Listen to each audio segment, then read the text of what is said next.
오늘 말씀은 여호수아가 또 이스라엘 백성들이 새로운 전환점에 놓인 그런 상황입니다.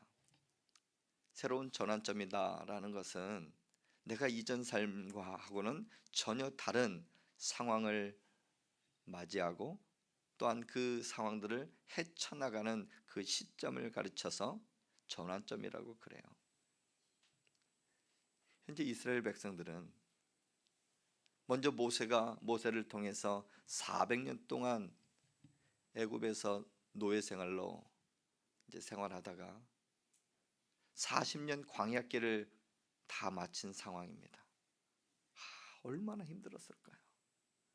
광야, 이 말만 들어도 참 우리를 마음을 답답하게 하고 꽉 막는 듯한 그런 느낌이 듭니다.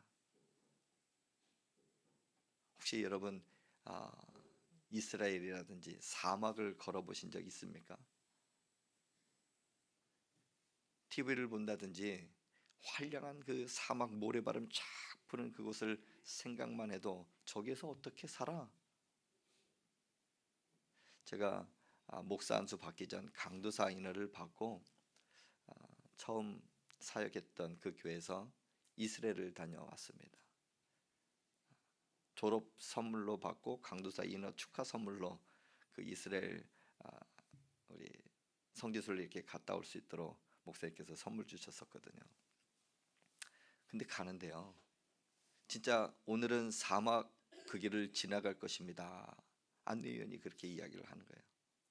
근데 가는 중간에는요, 진짜 풀 한 폭이 초록색 하나 안 보이는 동네가 있더라고요. 와, 저 길을 어떻게 갈까? 근데 거기에 도로가 이렇게 착 나 있으니까 차를 타고 갈 수가 있었어요. 근데 어느 순간에 푸른 빛이 쫙 놓여져 있는 데가 있었어요. 거기는 스프링클러로 물이 이렇게 쫙 하면서 거기에 식물을 키우는 그곳이라고 이야기하더라고요. 야, 느꼈어요. 물이 닿는 곳에는 생명력이 있구나. 사막이라는 곳은 생명력이 없어요. 그런데 40년 동안 어떻게 광야 생활을 할 수 있었을까? 그건 하나님의 은혜였습니다. 이스라엘 백성들이 불평불만합니다. 우리를 고생시키기 위해서 그래도 힘들고 어렵지만 먹고 사는 문제는 괜찮았던 그 애굽, 그것을 생각하면서 우리를 죽이려고 이곳에 오게 했습니까? 그랬더니 하나님께서 주시는 은혜가 매일매일 만나와 메추라기로 하루도 거르지 않고 하나님께서 다 공급하셨어요. 하나님 목마릅니다. 반석에 물을 주셨어요. 하나님 춥습니다. 불기둥을 주시는 거예요. 하나님 더워요. 구름기둥을 주시는 거예요. 40년 동안 한 번도 빠짐없이 이스라엘 백성들이 요구하고 필요한 모든 것을 광야에서 하나님께서 큰 은혜로 큰 축복을 내려주셨던 것이죠. 우리 삶도 그렇지 않습니까? 올 한 해 여러분 한번 생각해 보십시오. 비록 부족한 것들도 있었을 거예요. 아픔도 있었을 것이고 힘든 시간들도 있었을 거예요. 그러나 그 모든 터널을 지나고 지금 은혜의 자리에 있지 않습니까? 그러면서 우리가 오늘을 지나면 새로운 날 2024년이라는 새로운 시간을 맞이하게 될 것이고 새로운 땅을 밟게 될 것입니다. 어떤 삶이 펼쳐질지 몰라요. 그런데 매스컴에서 들리는 소식들은 희망의 메시지보다는 암울한 소식들이 들려요. 아까 믿기지 않는 일들도 이렇게 막 벌어집니다. 2024년 정말 어떻게 살아갈까 막 이렇게 걱정할 수도 있지만 지금까지 지내온 이스라엘 백성들이 40년의 광야 시간을 하나님의 은혜 가운데 통과했다면 2024년 우리 앞으로 건너갈 그 땅도 하나님의 은혜의 땅이 될 줄 여러분 믿으시길 바랍니다. 이스라엘 백성들이 근데 한 가지 더 두려워하는 게 있었어요. 지도자가 바뀝니다. 광야 40년 동안 이끌었던 지도자 모세, 그 사람이 죽은 거예요. 건강했어요. 그런데 하나님께서 말씀합니다. 너의 사명은 여기까지야. 그 모세를 데려가셨어요. 그 후계자 여호수아가 세워지면서 많은 사람들이 불안해합니다. 저 사람은 진짜 리더십이 있을까? 우리를 잘 이끌고 나갈 수 있을까? 저 사람은 누구야? 많은 사람들이 웅성웅성거립니다. 여호수아는 어떨까요? 새롭게 이 200만이 되는 인구 많은 사람들을 이끌고 한 방향으로 하나님이 원하시는 그쪽으로 데리고 가야 되는데 두려워하고 있는 거예요. 하나님, 나도 할 수 있을까요? 그때 하나님께서 말씀합니다. 여호수아 1장 9절 함께 읽어볼까요? 시작. 강하고 담대하라. 두려워하지 말며 놀라지 말라. 내가 어디로 가든지 내 하나님 여호와가 너와 함께 하느니라. 아멘. 따라해 봅시다. 강하고 담대하라. 누구에게 하는 이야기일까요? 하나님이 여호수아에게. 그런데 하나님이 나에게 하시는 말씀으로 우리 받고 믿음으로 고백했으면 좋겠습니다. 자, 우리 오른손 들고 우리 가슴에다 손을 얹고, 자, 강하고 담대하라. 나와 함께 하느니라. 아멘. 누가요? 하나님이. 여러분, 하나님께서 직접 누구야? 서목사야, 강하고 담대하라. 두려워하지 마. 내가 너와 함께 하잖아. 야, 이 말씀을 말씀으로 듣고 하나님이 주신 은혜로 들어도 너무나 큰 은혜인데, 직접 하나님이 찾아가셔서 말씀하셨다면 얼마나 힘이 될까요? 그만큼 여호수아는 두려워하고 있었던 거예요. 근데 그 말씀 듣고 힘이 생겼을 거예요. 하나님 그랬습니다. 하나님이 나와 함께 하시면 내가 다 할 수 있을 것 같습니다. 믿음으로 나아가겠습니다. 그런 상태예요. 그런데 백성들은 아니야. 자, 이제는 여호수아가 모세가 했던 그 상황들을 보면서 여호수아가 무엇을 해야 될까? 온 백성들 다 모아놓고, 백성들이여, 두려워하지 마십시오. 우리는 사흘 후에, 3일 후에 요단강을 건너갈 것입니다. 그리고 양식을 준비하십시오. 이렇게 말했으면 얼마나 좋았을까. 그런데 그렇게 하지 않았어요. 저는 오늘 두 절, 짧은 두 절이지만 정말 하나님께서 주시는 그 두 가지의 은혜를 여러분과 함께 나누려고 합니다. 첫 번째는 어떤 말씀이냐면 우리 10절 말씀을 우리 한번 같이 읽어볼까요? 10절 시작. 이에 여호수아가 그 백성의 관리들에게 명령하여 이르되. 아멘. 여기서 주는 첫 번째 교훈이 있어요. 고대 사회에서는요, 지도자 한 사람이 많은 사람들 앞에서 연설을 하고 그들의 마음을 설득시키면, 야, 저 사람 리더십이 있어, 정말 우리가 따를 지도자야, 그때 딱 결정된답니다. 그래서 지도자가 배워야 되는 두 가지 과목이 있는데, 첫 번째는 수사학입니다.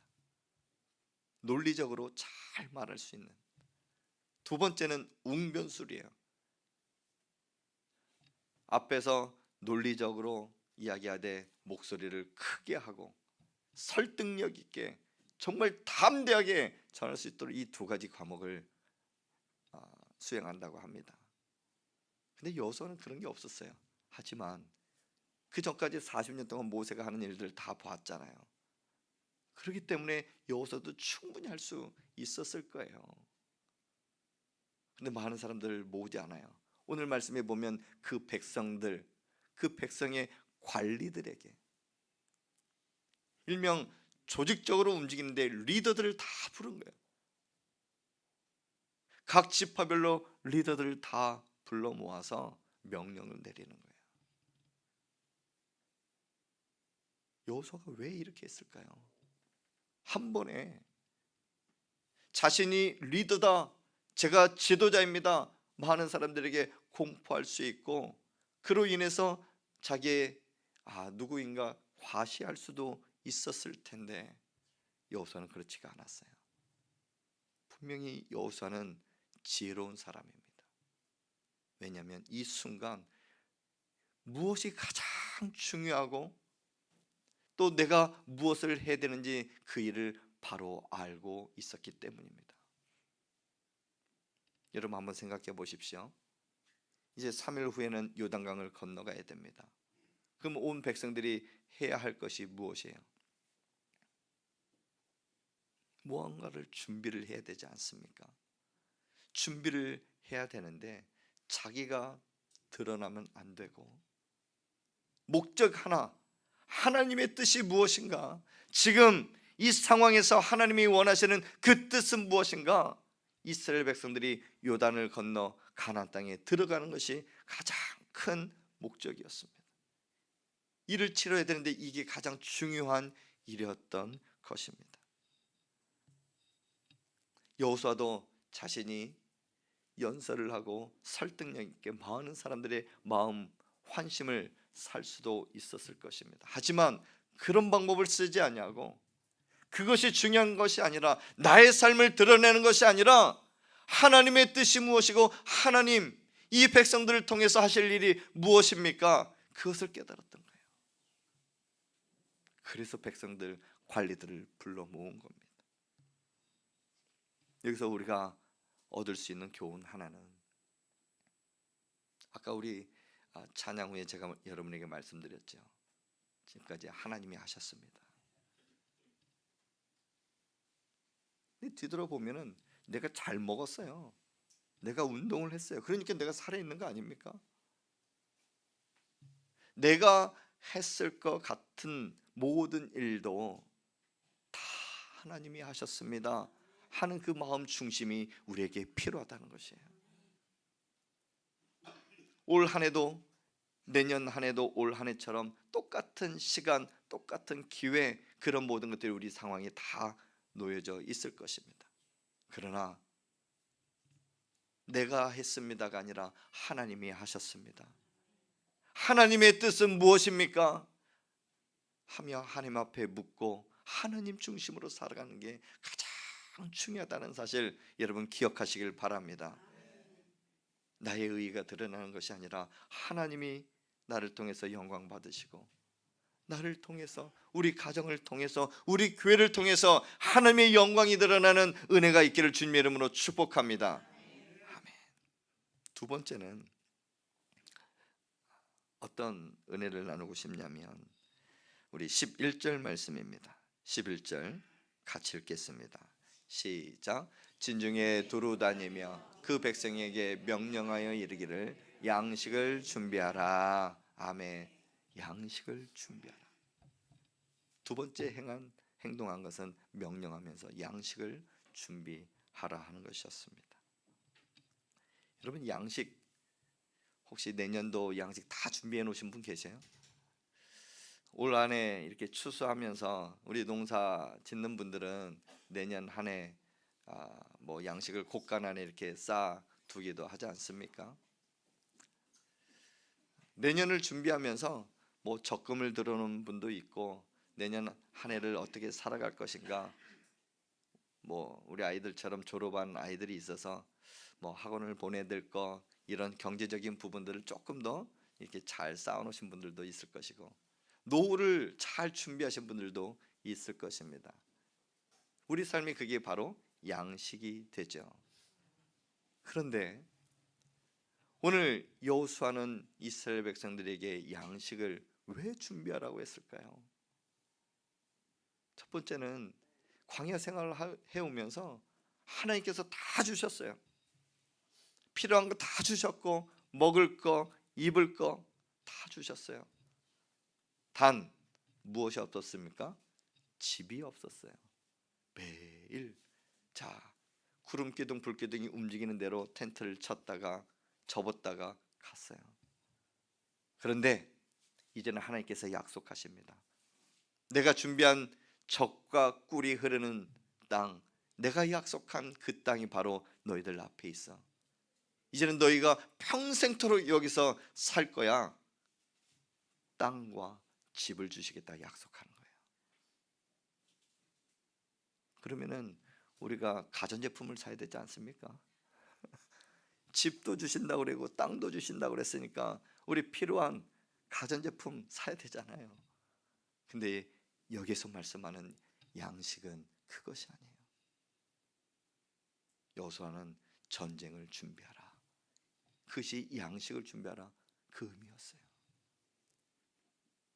너희가 들어가서 요단강을 건너갈 터인데 들어가서 첫 번째 만나는 그 가나안 사람들과 싸워서 이겨야 돼요. 저 땅을 점령해야 돼. 그렇기 때문에 우리에게 양식이 필요해. 양식을 준비하라고 말씀하는 거예요. 다른 말로 하면 영적 무장하라는 겁니다. 올 한 해 여러분 뒤돌아보면 참 여러분의 삶을 이렇게 보게 되면은 저 또한 위로를 받게 되고, 저런 상황에서도 어떻게 살아오셨을까? 건강 때문에 전쟁 치르신 분도 있어요. 삶의 문제 때문에 답답한데 아무리 기도해도 응답이 없어요. 그런데도 어느 순간에는 그 터널을 지나 오게 하셨고, 자녀의 문제, 계속 다퉈요. 부부 문제, 생업의 문제, 매일매일 일어나서 다투고 전쟁을 치렀음에도 불구하고 지금 살아있잖아요.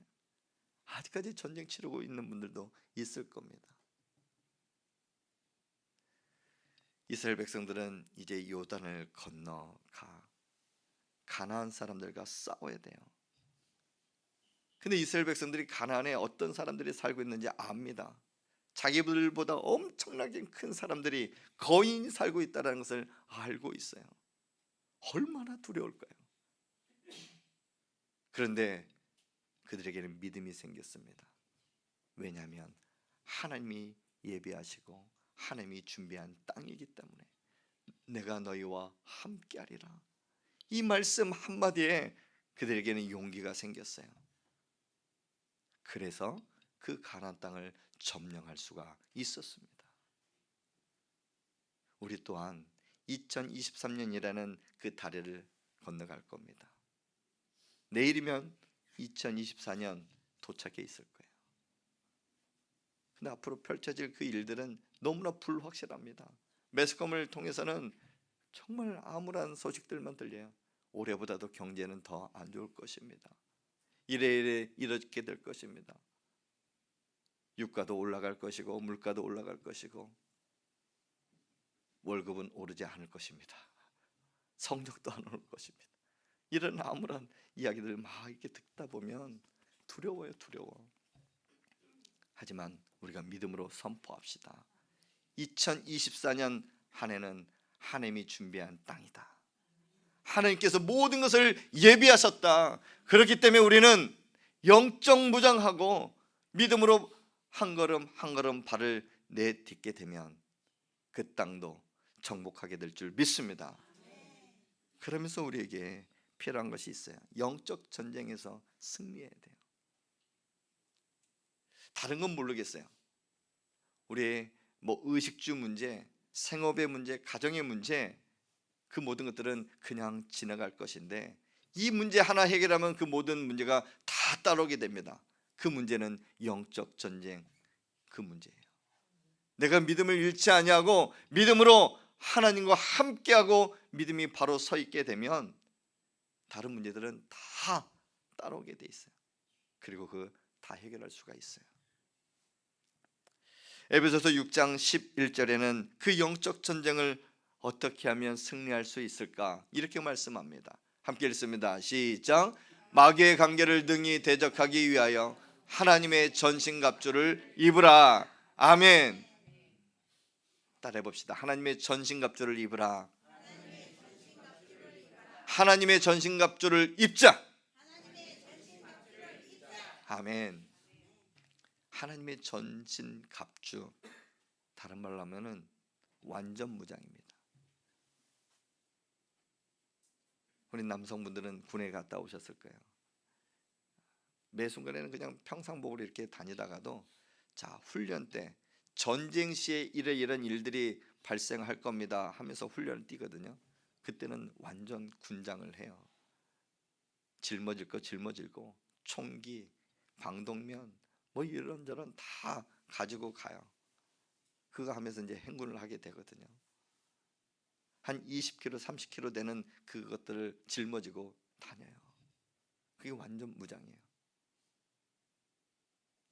근데 우리의 완전 무장, 하나님의 전신갑주는 그 이후에 이제 말씀하는데 투구도 써야 되고 믿음의 그 흉패를 붙이고 진리의 허리띠도 차고 복음의 신발도 신고 믿음의 방패도 들고 성령의 검 들고 완전 무장하라는 거예요. 이것만 다 잊고 있으면, 잊고 있어야 되는 그 이유는 오늘 마귀의 관계를 능히 대적하기 위하여. 여러분, 마귀 사탄이 얼마나 성실한지 압니까? 한순간도 우리를 가만히 내버려 두지 않아요. 말씀을 못 전하게 하기 위해서 제 마음을 흔들기도 하고요, 우리 가정을 흔들기도 하고요, 우리 교회를 흔들기도 하고 여러분의 모든 삶을 흔드는 게 사단입니다. 근데 우리는 이길 수 있습니다. 어떻게 하면? 하나님의 전신갑주를 입으면. 하나님의 전신갑주를 입고 승리할 수 있기를 주님의 이름으로 축복합니다. 그런데 그 이후의 말씀에 그것만 입고 있을 것이 아니다, 한 가지 더 요구를 합니다. 자, 무엇일까요? 18절 말씀을 함께 읽습니다. 시작. 모든 기도와 간구를 하되 항상 성령 안에서 기도하고 이를 위하여 깨어 구하기를 항상 힘쓰며 여러 성도를 위하여 구하라. 아멘. 가지고만 그리고 입고만 있는 것이 아니라 우리가 실행을 해야 되는데 그것이 바로 기도다라는 것입니다. 말씀으로 무장하였다면 이젠 기도로 나아갈 때 하나님께서 일하시겠다는 거예요. 여러분, 들어오실 때 주보에 삽제된 거 하나가 있죠. 뭐가 있습니까? 네, 성경책 한 권을 여러분에게 드렸습니다. 성경을 읽으시라고. 제가 이 성경 읽기표를 이렇게 딱 보는데 와, 너무나 고마웠어요. 왜냐하면 월 날짜별로 무엇 어떤 성경을 읽어야 될지 거기에 정말 친절하게 다 나와 있어요. 와, 그거 펼쳐 보기만 해도 머리가 아프는 분 계실 수도 있지만 여러분의 1년 양식입니다. 읽으면 거기다가 체크를 하고, 한 번 읽으면 오른쪽에서 왼쪽으로, 두 번 읽으면 왼쪽에서 오른쪽으로, 세 번 읽으면 별표를 치고, 네 번 십자가를 만들고, 한 번만이라도 읽었으면 좋겠다 하는 바람, 여러분 끝까지 한번 도전해 보십시오. 우리 마귀의 사단을 이겨낼 수 있는 방법은 하나님 말씀밖에 없어요. 내년 한 해, 올 한 해처럼 사단이 우리를 내버려 두지 않을 거예요. 뭔가를 잘 하려고 노력하고 하나님 앞에 더 가까이 나가려고 하면 나갈수록 사단은 우리를 더 공격합니다. 그러나 우리에게는 전신갑주가 있어요. 하나님의 말씀이 있고, 말씀을 읽고 또한 생명의 삶 말씀을 펴서 계속 묵상하게 되면 어떤 공격도 이겨낼 수가 있습니다. 또 한 가지, 우리가 기도해야 돼요. 내년 한 해는 올해보다 더 많이 기도해야 할 줄 믿습니다. 여러분의 삶을 위해서, 가정을 위해서, 교회를 위해서 기도할 제목들이 너무나 많아요. 그래서 우리가 신년 특별 새벽 기도를 하는 것입니다. 기도의 훈련이기도 하고, 한 해 시작을 하는 데 있어서 마음을, 그 중심을 하나님 앞에 드리는 시간이 기도의 시간입니다. 그래서 자녀들과 함께 나오십시오. 작년에도 아이들에게 정말 특별한 시간이었어요. 한 번도 새벽 예배에 못 나왔던 애들이 완주를 하게 되는 거예요. 선물도 받아가고, 그날 간식이 틀려지니까 또 오기도 하는데, 그렇다고 얘네들이 일어나요? 먹을 거, 좋은 거 집에 다 있어요. 그럼에도 불구하고 하나님의 은혜를 경험하고자 나왔던 아이들. 제가 1월 8일 날로 이렇게 결정한 것은 1월 5일 날 방학하는 아이들도 있더라고요. 목사님, 아직 방학을 못해서 못 나왔어요. 그런 핑계 될까 봐. 그런데 우리가 먼저 마음을 다잡읍시다. 부모가 먼저 깨어 기도하는 모습을 자녀들에게 보이면 이 아이들은 커서 자연스럽게 기도의 자리에 있을 거예요. 내년 한 해 어떤 일들이 일어날지 모릅니다. 그러나 말씀으로 무장하고 내가 기도할 때 2024년 그 은혜의 땅이 될 것입니다. 그 한 해를 우리는 점령할 수가 있을 것입니다. 어떤 전쟁에도 우리가 승리할 수가 있습니다. 말씀을 맺습니다. 두 가지입니다. 오늘 여호수아가 큰 전환점에 있어 이제는 요단을 건너야 되고 들어가 전쟁을 치러야 하는 두렵고 떨리는 그런 시기입니다. 어떤 일들이 벌어질지 몰라요. 그러나 첫 번째, 우리의 신앙을 재정비하고 우리의 삶이 먼저 하나님 앞에 영광 돌리고 하나님의 뜻이 무엇인지 바로 서 있는 것, 이게 가장 중요합니다. 두 번째는 영적 무장, 하나님의 전신갑주를 입는 것이 가장 중요합니다. 왜냐하면 사단이 우리를 그냥 내버려 두지 않기 때문에 사단과 싸워 능히 대적하고 승리하기 위해서는 우리가 말씀과 기도로 나아가야 될 것입니다. 바라옵기는 우리의 신앙을 잘 정비하고 또한 영적 무장하여 다가오는 2024년 하나님의 은혜의 땅이 여러분의 펼쳐져 있음을 믿고 점령하고 승리할 수 있기를 주님의 이름으로 축복합니다.